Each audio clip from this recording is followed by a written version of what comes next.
नमस्कार, मी पुष्पलता गुरव. आपण पाहत आहात ज्ञानराज टीव्ही मराठी. पाहूया त्याच्या काही ठळक घडामोडी. अहमदाबाद येथे नरेंद्र मोदी या स्टेडियमवर मंगळवारी IPL क्रिकेट सामना झाला.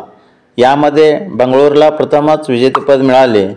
2008 पासून असलेल्या या IPL सामन्यात प्रथमच विजेतेपद मिळाल्याने सांगली राजवाडा चौकातील दरबार हॉलसमोर असलेला चहा विक्रेता क्रिकेट प्रेमी विनायक मोरे यांनी बुधवारी दुपारपर्यंत मोफत चहा वाटप केला. 18 वर्षांनंतर प्रथमच विजेतेपद मिळाल्याने मला अतिशय आनंद झाला असल्याची प्रतिक्रिया ज्ञानराज टीव्हीशी दिली.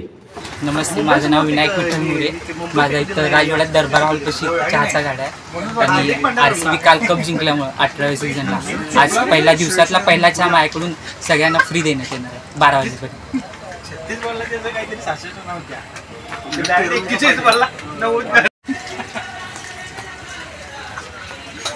सर, आज तुम्हाला चहा फ्रीमध्ये मिळाला का? हो, आज फ्रीमध्ये मिळाला. नाव काय आपलं? स्वप्नील पवार. बरं, कशाबद्दल आज चहा तुम्हाला मिळाला फ्री सांगा बरं. आमचे जे नेहमीचे चावले आहेत विनायक मोरे दादा, ते RCBचे खूप मोठे चाहते आहेत आणि काल RCBनं तब्बल 17 वर्षानं पहिल्यांदाच IPLचा कप घेतला. त्यामुळे त्यांनी आजच्या दिवशी सर्व ग्राहकांना त्यांच्या मोफत चहा देण्याचं त्यांनी हे केलेलं आहे संकल्प.